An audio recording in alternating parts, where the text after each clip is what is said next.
Jeff Downer, Steve Talaki, Kurt Williams, and Ryan Erickson. Camera guys. And Nate, Norby, and Eric Olson on the camera. All of us here at one time will be on the next upcoming expedition. And all of us here have been on many of the previous ones. So, yeah, we're just going to open the floor. Thanks for coming. Ask us anything. Oh, we may or may not answer it. Yeah. May or may not tell the truth. Do you wear whitey tighties or boxers? I'm right in the middle. Yeah, you knew it was going Kurt's a somewhere. nothing. Answer is no. So the question is, do we wear whitey tighty? I have to repeat the question for the camera. Thanks, M. Whitey tighties or briefs or whatever's. And On the road, what underwear do you find to be the best when you guys are traveling? what's the best underwear? Yeah. We've really found that the Ex Officio underwear is fabulous. Triple Up Designs merino wool underwear was awesome. But when it comes to the durability, I'm pretty sure the pair I'm wearing right now is about 8 years old.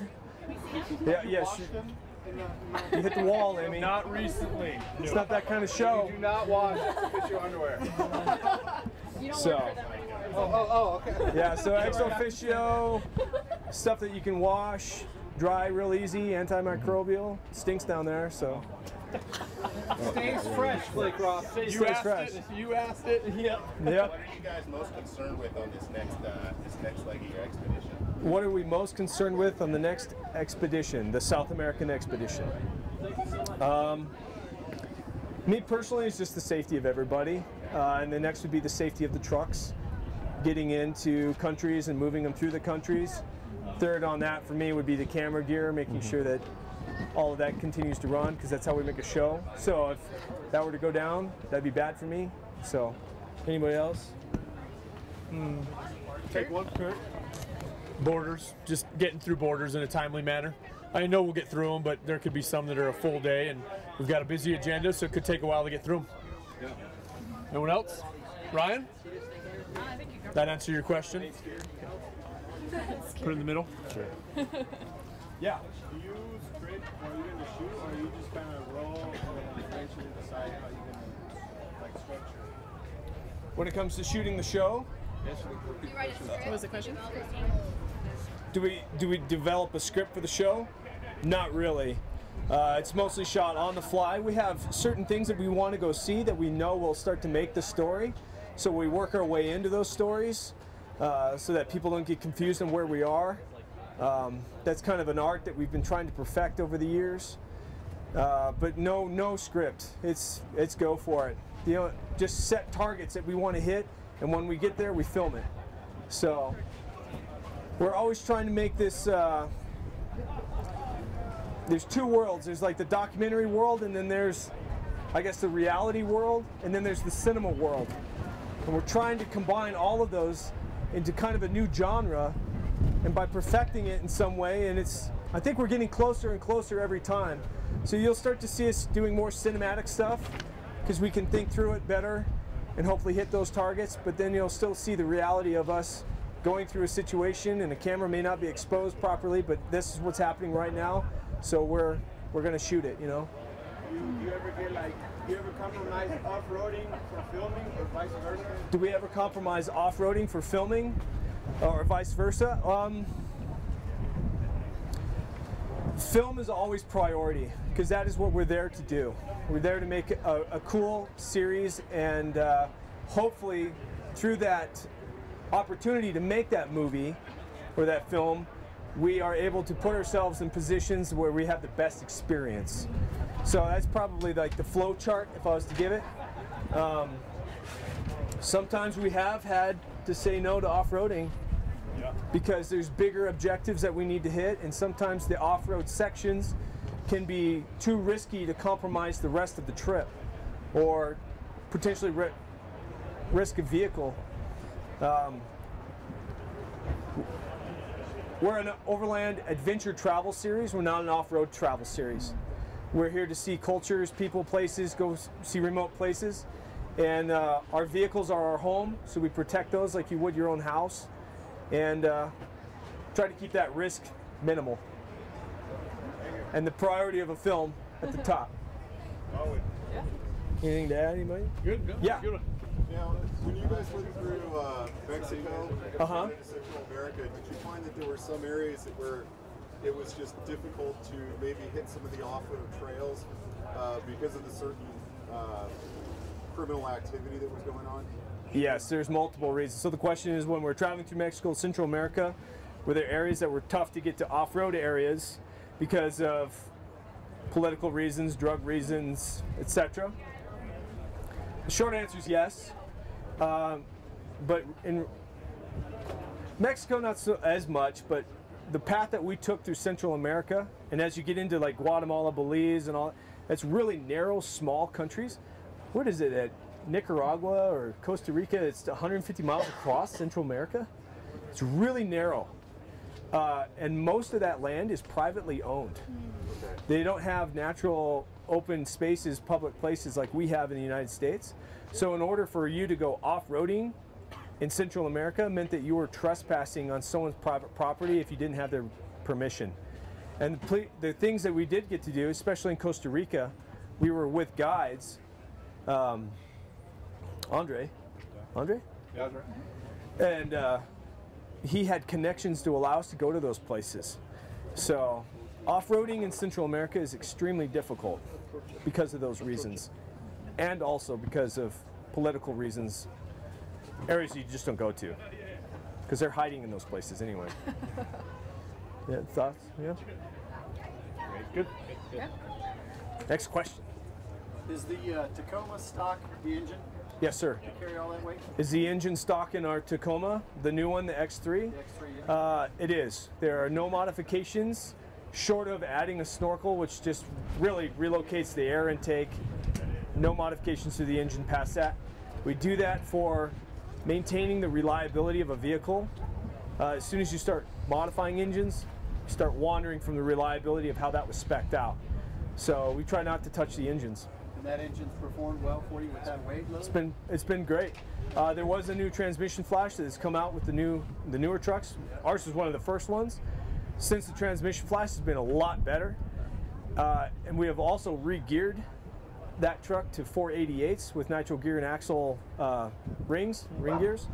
So that helped a lot too with the added weight of the vehicle, or of the expedition equipment. Great with the vehicle. Thank you. Did you re-gear the Forerunners as well? Have we re-geared the Forerunner or Samson? No. Would it hurt them? No, it'd be good for them, but not entirely necessary, so we haven't done it yet. What's the weight capacity you've got on the current vehicle now, the X3? GVW is, I believe, 5,600 pounds on the Tacoma, and we're right at it. We worked really hard to keep that weight down on that truck, on all these trucks. So, yes. What is, two-part question, the very first vehicle that you got and the first modification that you did on that vehicle to kind of start this off? The first vehicle that we had and the first modification that we did to that vehicle to start doing this? This, like to kick this off, right? Yeah. It started somewhere. Yeah, Yeah. totally. That was your Tacoma, right? The old one? This is the first Yeah, gen the first gen Tacoma. We had bought it because we knew we had kids in our future. So we wanted the 4-door, and I had been backpacking and mountaineering and stuff and wasn't able to get out as much, so we got the 4-door to haul kids around and go up into the mountains and still do the weekend warrior thing. And probably the first thing was tires. You know, you just get a little taller clearance tire and a good tough tire, and you can go around the world in a stock vehicle with good tires. You know, so that's probably the first thing that we did. Okay. Next would be suspension. So. I think you did the bumper next. And then a bumper, you gotta have a bumper. Bumper for us, especially living in Montana, it's more of an insurance thing for us because we're always passing deer and animals. So for me especially, that's one of the first things I like to do just where I live. I love those big bumpers and I like the security it gives me. Yeah, it's kind of a tank. Yeah. Yep. Next question. Yes. When did you, I guess, realize, or what kind of were your steps in saying, hey, we want to make this bigger? because I saw your first few episodes. I haven't been into the entire series. Sure. But where you kind of went, no, we could actually do this and to where you are now. How did Expedition Overland? When did we say we're going to do this and build it? For lack of better terms, Yeah, we're all in. Expedition Overland came out of a place of desperation to some degree, which is where a lot of great things come from. A lot of times, you know, you hit rock bottom. There's nowhere else to go than up. And if you get creative and get a little luck and some support behind you, you can do a lot. And so for us, I was a cinematographer, still am. I still consider myself a cinematographer. We've just been working in Africa. Shelly and I had been over there working on a film for the Uganda Orphans Fund, and we had a bunch of work lined up. And we came home from that right as the economy took a dive in Montana, and all this work I had lined up for when I got home fell through. I was dead broke. I was walking inside the house, and I did have that first gen Tacoma that was in the original series, and a stock 100 series that we had got the previous year. And I was about to flip the light switch off, and I said, you know what, maybe I like to travel in vehicles. That's kind of cool. I've heard of this thing called overlanding. I just recently stole an Overland Journal from the Toyota dealership. And I thought it was pretty cool, and I was like, you know, maybe there's this thing that we could shoot a show. I've got the gear. We could shoot a show on traveling. And instead of looking for work for other people, maybe we could start working for ourselves and building into our own dreams, because you're working no matter what. So let's try it. And so we put, I wouldn't recommend doing this. We gambled hard. Put about $10,000 on a credit card. Went down to Moab, Utah, and said, let's give this a shot. Jeff was there. Ryan was there.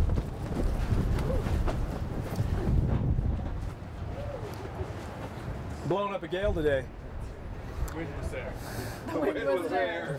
The wind was there. The wind was there.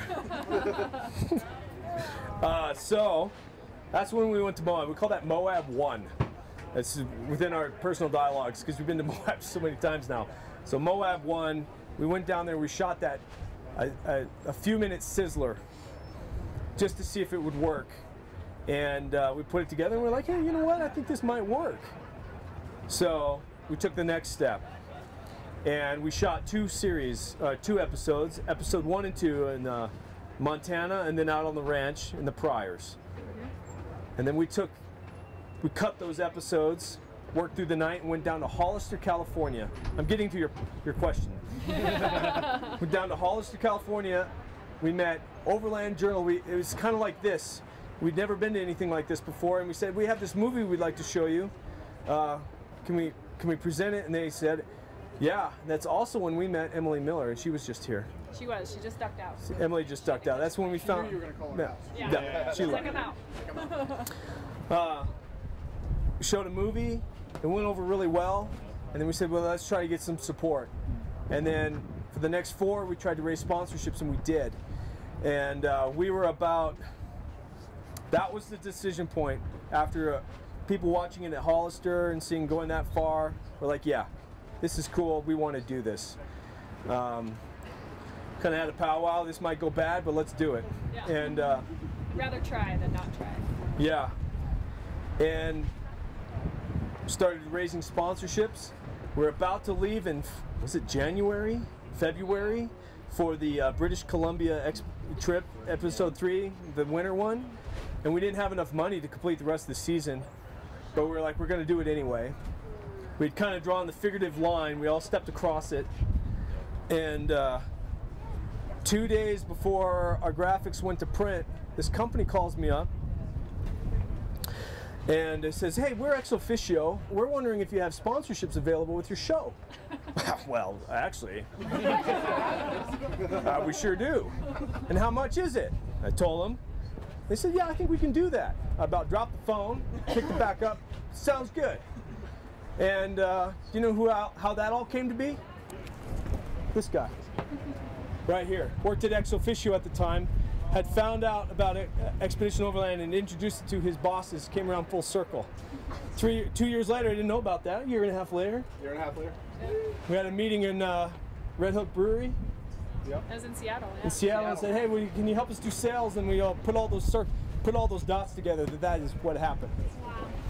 So it was at Hollister that we finally said yeah, and then it was when we finally got our first big sponsorship through Ex Officio that set us up, and we've been going ever since. Hopefully, there's nuggets of information in there for you. Well, I think we kind of come back around to at least for Clay and I, almost every year, and I think the rest of the team has seen us go through this, but we ask ourselves that question every year, like, is this what we're still supposed to be doing? Is this still the right thing? Are people still wanting this? You know, is this okay for our family? Is this good for us? Is this good for us as a family and as a married couple, you know? And so we kind of go through this process every year. It just hasn't been like, once we decided it was all butterflies and rainbows, you know, it still takes work every year because it just takes work to create a really good product. So once you decide to do something, you'll make that decision again and you'll keep making it. So, but it's totally worth it. And you'll just keep taking a bigger risk. Yeah, we have this thing where like chips are in, chips are all in, and it's been worth it for us. Yeah, these guys have watched it. So yeah. Anybody have anything to add to that? I'll just say just how I found out about them was I found this first pilot online, and I was an Overlander, and you know I was a sales guy. I wasn't involved in marketing at all, and I'm like, this looks pretty cool, you know. And I pushed it up, and that's how it came full circle. And then, you know, about right after the AKYK season was filmed, we all, Clay and I and Shelly, and we sat in a brewery in Seattle, Washington, and you know we talked about, you know, just vision casting, like what could this be, you know, what could and we again put all our chips in and said let's go after it. And it's, you know, it's not easy. Every year it's a full-on commitment onto what's the adventure, what's the sponsor, you know how can we help get the word out there. And honestly, I'll just say it's because you guys watch, it's because you guys subscribe, and I'm gonna get a little emotional here. It's true, because you know it takes a lot of work, you know, and it's a lot of work to make it happen behind the scenes to make it happen. But you know, honestly, it's because of the fans that watch, and you guys are you know just as much into this as we are. You guys are in this with us, you know, and that's what's really special. Because that's why we can get and we can go and do this and kind of live our dreams a little bit. Yeah. I like questions like that. Yeah. Yes, sir. Do you guys think you'll ever travel around the whole world? Do we think we'll ever travel around the whole world? Yeah. Will you visit all the places? Yes. All the places. Yes, to all the places. That's a good question. Yeah, we get to do that through Expedition Overland, and we also get to do it in our private lives as well. Just last year, Cyrus and I went to Israel for 10 days, and it was phenomenal. So we do things outside of Expedition Overland as well, and traveling. So yeah, at least Kurt and I have been around a lot of places. We'll do our best. We'll do our best. We have the whole world to go around. How about that? Yeah. They'll have us, we'll go. Yeah, they'll have us, we'll go. Yeah. So, yeah. Next question. Do you ever find yourselves having to balance what the sponsors want to have done versus what you guys are setting up to do? Sure, balance between what we want to do as Expedition Overland and what maybe expectations are of sponsorships. So, yes. There is that. Thank goodness that we have a sponsorship network that really understands what we're doing, and I have never been asked to personally, like, would you say this? And if they did, I'd say no. But because we want to be authentic with our stuff and with what we say, and the sponsorships that are here all around us understand that that's who we are, and they support it. So it hasn't been that big of a battle, because we set a boundary right away that we won't do that. And we go through it every year as we talk and introduce ourselves to new people. We just lay boundaries that, hey, you know, we can't do that. Something like this, or at any of the other events, Right. like manage where you're going to be. 'Cause I'm sure you're very busy. Yeah. Yep. Yeah, we commit, we take each year and we look at the year and we commit to certain things and really what we can do, because it is, the more you grow, the more opportunities come, and it's really hard to start saying no to those because you want to be able to do them all, but we physically just can't. For the health of our families and team, we just can't. So we pick the ones that we feel like we need to do, and we go with that. Yeah, you bet. We'll always do our best to balance sponsorships, requests, because our first priority is the audience, and being authentic to the audience. It's real important to me. So we have actually told some sponsors no at times, like we won't even work with you because we can't believe in we don't like your product. Let's be frank, and that's okay, you know. So thank goodness we believe in everything that we are sponsored by. Thank goodness. Yeah. We fight for it. Yeah. So yeah. What is your out of all the trips that you've done, what would be to you personally your favorite or your most memorable moment? Like, is there one that stands out for you? I was in X. Sure. Let's start over there. Start with Ryan. Go down the line. Yeah, there you go.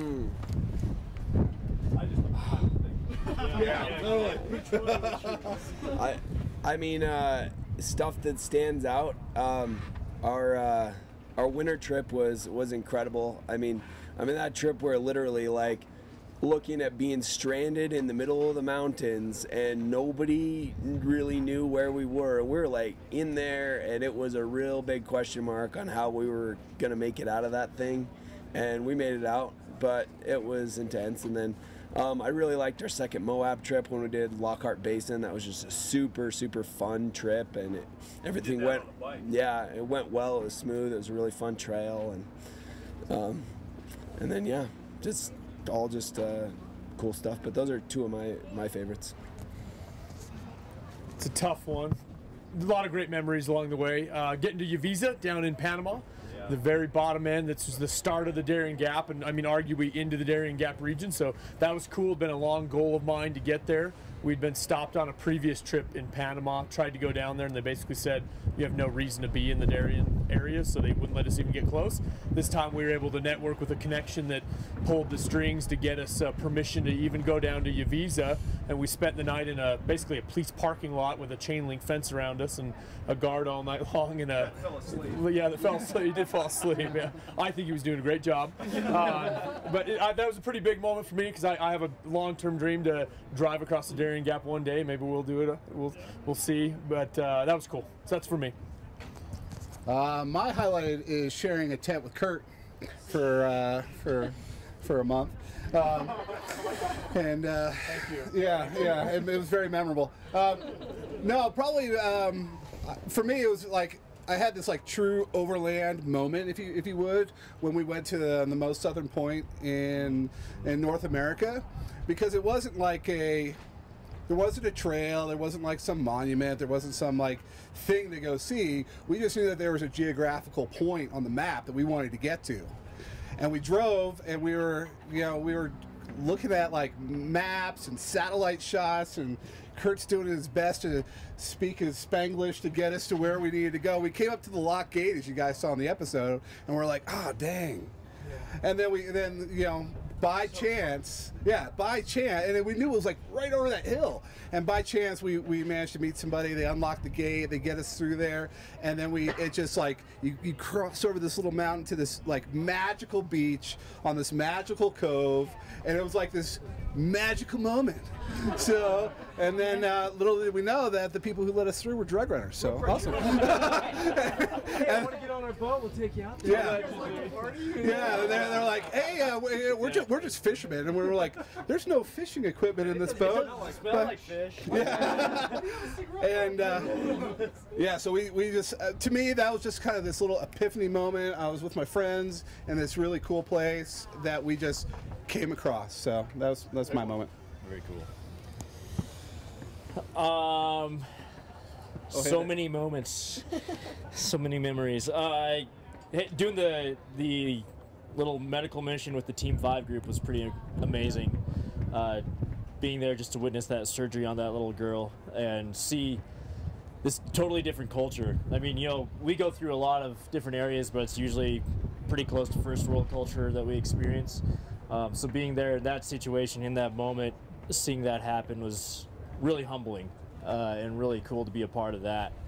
Also, being in Tuktoyaktuk up in the Northwest Territory in Canada, right on the Arctic Ocean, I think it's the most peaceful place I've ever been to. Just, you're looking at the top of the world, and you really feel that there too. And getting to experience that culture of the whaling village and all of that stuff there was really incredible, eye-opening moment. And just, it also makes you think of how many other places are there like this around the world that I want to go see and experience and see how other people live. So those two are my favorite memories. I would say for me on the Alaska trip was Valdez. I'm a water girl at heart. I really love water, and so just having that ability that day to just go out on that boat, be on the water, see some cool otters and seals, watch the iceberg fall. That was just, I just soaked it up all day long, and the views, the colors were just unlike anything I'd ever seen. And coming from Montana, I was like, oh, how cool can Alaska really be, you know? But it was amazing. It really was unlike anything I'd ever seen, and I would encourage you, if you ever get the chance, to at least just get to Alaska. You'll love it.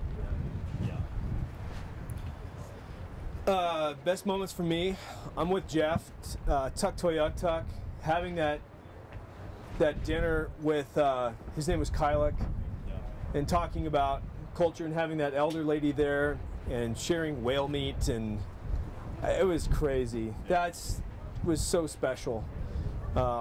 True authentic adventure there.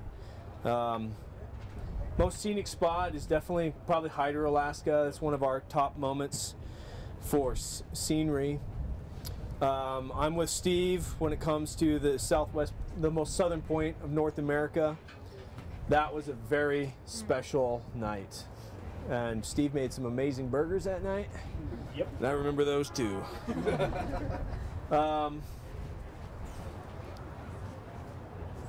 What else? I'd say this. Out of all of that, did we ever talk about a truck? Is it about trucks? Is it about rigs? About, you know, like when we talk about the best things, it's about the experience of what we did. You know, we get to drive some really cool trucks. We get to promote cool products and whatnot, but it boils down to the experience that we've had. Because I won't say that my best experience is like when my suspension was doing this. You know, it was where they're vessels, they're a tool to get us to those experiences that we're talking about now. So just keep in perspective there. We're brand heavy, but really our hearts are in adventure travel. So, yeah. What about the biggest challenges that you faced on all the... Biggest challenges that we faced on all the expeditions, or in general? On expeditions. On expeditions. You know, doing the whole thing. We all take different roles on the expedition, so I think that'll be different for everybody. A challenge is just, for me, is just leadership. If you don't think leadership is a challenge, then you're doing it wrong, I think. So it's a challenge for me, just making sure that I'm staying sharp and being the best leader I can.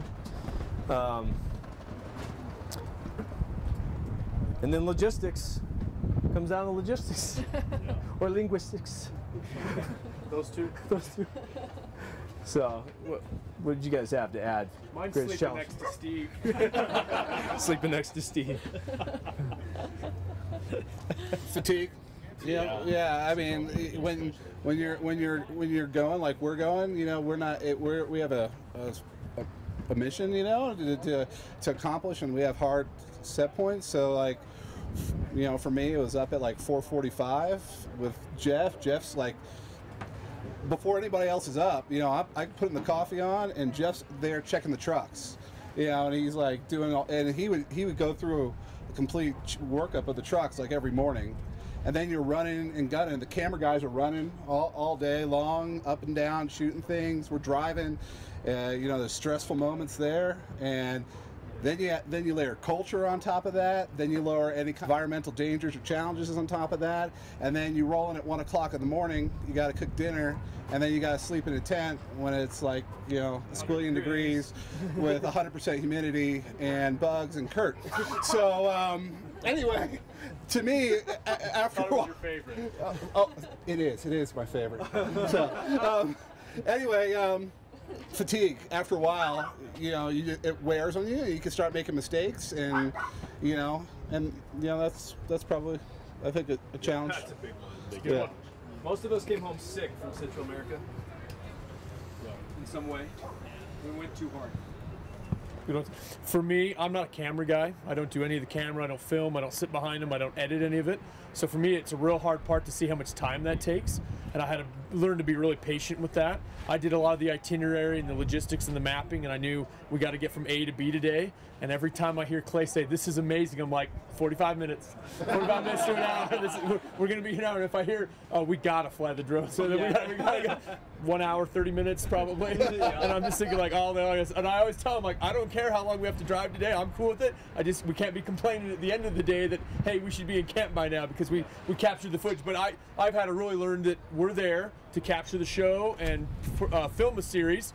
And so I just got to learn to be patient with it and understand these guys are artists. They're doing their job, and it does take a lot of time. So I know a few of you guys are asking questions. You're probably into adventure travel, maybe filming some of it yourself.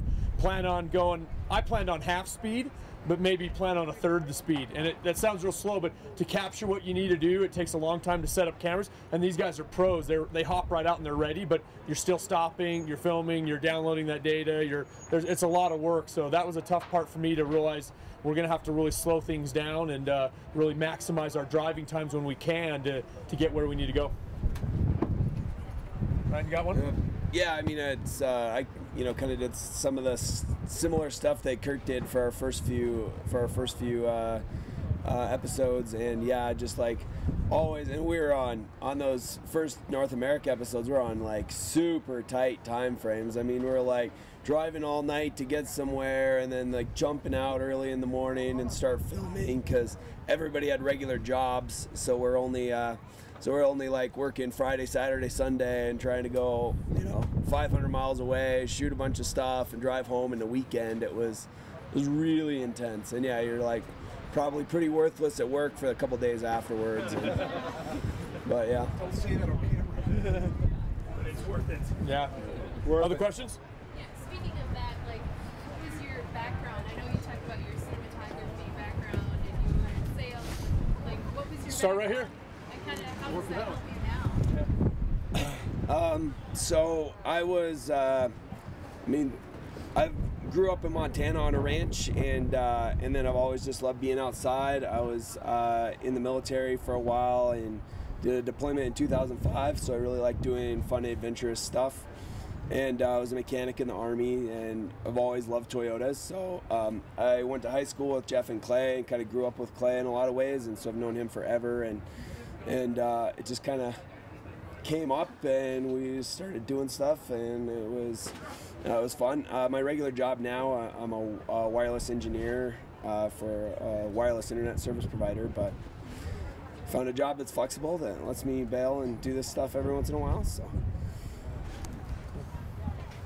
I run a Land Cruiser shop in Salt Lake, so I've been a Toyota guy since I was a teenager. Got my first FJ40 as a 15-year-old. So I've always been into Toyotas and adventure travel. So before this, Clay and I did a trip called Expedition 7. We took Land Cruisers to all 7 continents, and the goal was to cross 7 continents with Land Cruisers. Clay and I were fortunate to get to go do a few of those, and Clay was the cinematographer, so I had met him through that. I was part of it, one of the drivers, and built one of the rigs that we did that trip with. And I'd always just mention to Clay, if there's ever a seat that needs a butt, I'm your guy, call me and I'm in, and he eventually called me, so that's how I'm here. Let's see. Worked in Africa for years. I did missionary work and humanitarian aid work for years in Africa, and so that's kind of how I first heard the word overland. After that, I got into sales. I worked in the outdoor industry.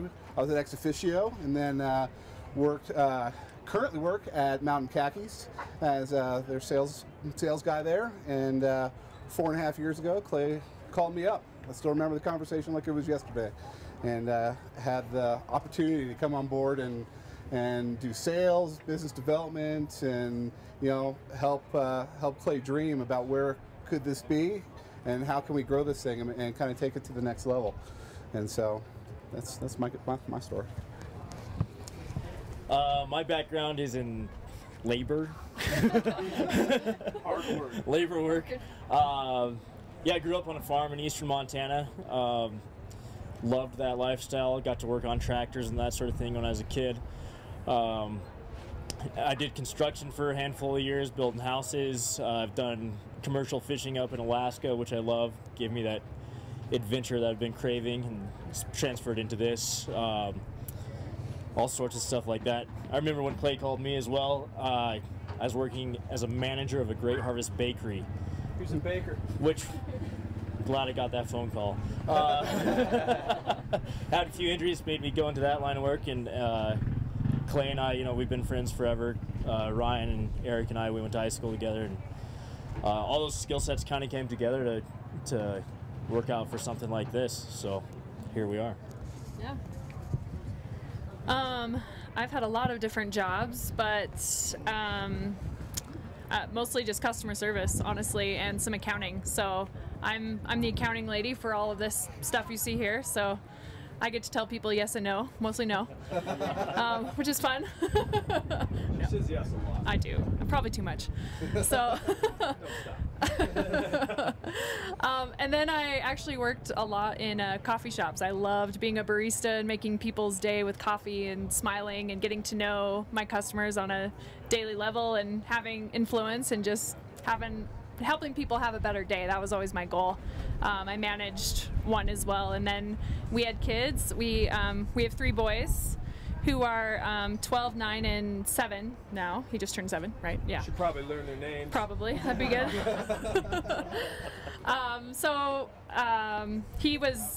He started the business when we first got married over 13 years ago. So I was kind of had the constant job, because I knew it was so important to get him out there and do what he was passionate about and dream and work on his filming.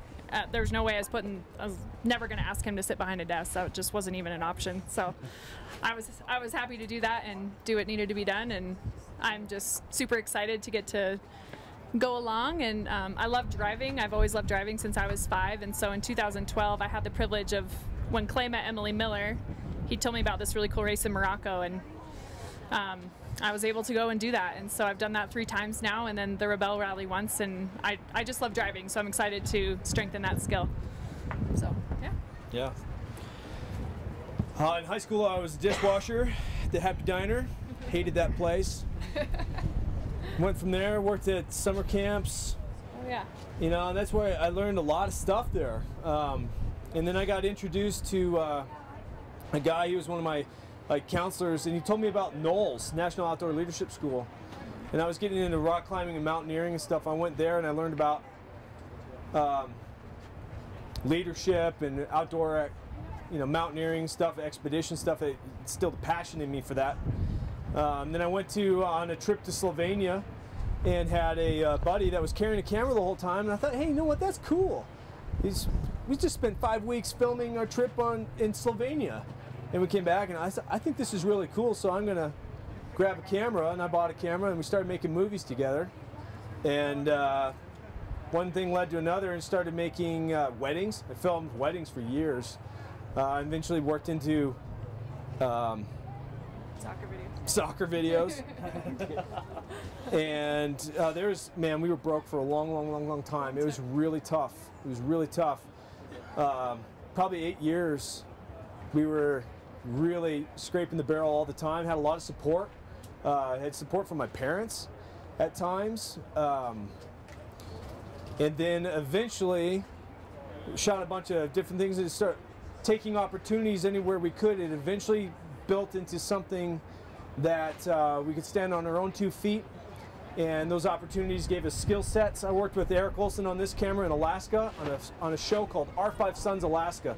Taught us how to shoot a reality show in the middle of the bush in Alaska, 135 air miles remote. And we learned skills doing that stuff. We got paid nothing, but it gave us the skills that we needed to do what we're doing now, to build off of. So I almost thought about becoming a police officer at one time when it was really tough, but I had a lot of people around me that kept telling me, don't quit, keep going. And even when we started Expedition Overland, one day I was talking to Scott Brady of Overland Journal right here, who has a successful publication and really kind of got the overland industry kind of kicked off in the US here. He said, don't quit. Most people quit right before they make it. So I think every year we're like, are we just about to make it? We can't quit. Are we just about to make it? Yeah. And I don't think that'll ever go away because there's always something else to strive for. And just had a lot of people around us supporting us to get us here. So people are everything. Yeah. Yeah. Families. You know, you were saying how you're not like, oh, the time of my suspension. No, it's like the time of the experience and the journey. Yeah. You know, do all of you guys have families with children? Do you guys like integrate your kids into some of these trips? Sure. And would you consider filming that, right? Like, Mm-hmm. you know, something even if it's locally, Yeah. starting building off of like overlanding with your family. Sure. We do have, well, some of us have families, some of us don't. Okay. Kids, we have 3 kids. Jeff's single. You got 3 kids. No kids. Married. 3 kids? 2 kids. 2 kids now. So we're kind of a mixed bag. We got it all. For us, we've been keeping our kids kind of private a little bit. But Cyrus, who is here, I don't know where he is, we're integrating him further and further into it. The other thing is filming with kids. I mean, you thought Kurt was You thought Kurt was bad. So, oh, we got a man down. We got a man down. Speaking of kids. So, we will integrate our kids further in the future. I want to. And overlanding with kids is great. I don't know, anything to add to that? I'll just say, like, my wife, like, she's not an overlander. I don't think she has a desire to be one. You know, I mean, it's just like let's be real. You know, she loves that and she supports my passion to be involved. I haven't folded my kids into it. You know, my kids, you know, kind of laugh at me and say, "Dad, you're on TV," and you know, are you going to go see that guy on TV again? Yeah, that's Mr. Clay. And but yeah, I mean, eventually, you know, would my kids ever want to do that? Maybe, but you know, it's not there yet. But you know, the great thing is that I have an amazing wife who is like my rock and my support and the glue that holds my family together and allows me to go and do some of these things and follow my passion, because you know, it's, you know, for us that are married, like our wives are sometimes the glue that holds us all together. You know, they're you know, as important as our vision and our dreams. So it's pretty it's important to have amazing women in your life. Yes. So. So. Come on, yeah, Daddy. I mean, yeah, I mean, my wife and I, the first Overland Expo we went to was, I think, 7 years ago in Amado, Arizona, and we bought two Beamers, an F650 GS and F800 GS from a dealer in Phoenix, and then flew down, picked them up at the dealer, drove down to Overland Expo, and then drove home. So it was a super fun trip, and my wife loves doing this stuff as well, and so we've done a lot of bike trips together, and then we've got a almost 2-year-old and a 4-year-old now, and I've got my 4-year-old on a little electric bike, and he's having a blast on that. And but yeah, I mean, it's tough because this does take up a lot of time, but you know, also trying to balance that out with also spending time together with my family as well, you know, and all that kind of stuff, whether work or fun, it's always a balance, and trying to make sure that everybody's taken care of and everybody's happy. So, but yeah. Jeff's gonna meet Taylor Swift someday. One day. Tay, if you're watching, Jeff's waiting. Jeff is waiting. Standing by the phone. His number is. Yeah. I'll inspire the next album. Any others? Is that a breakup song joke? Breakup song joke? Yep. Yeah. Any others? Couple more? Cool. Do we homeschool our kids? We do not. Not that I know of. Kind of. They come home from school and then I school them. Do we homeschool our kids? This question. We don't. The Cahills do. But public school? Public. Yeah, public school. But we tell our teachers, we go into the parent-teacher meetings like, hey, we're weird. Our kids are going to be gone a lot. Yeah. And you guys need to be okay with it.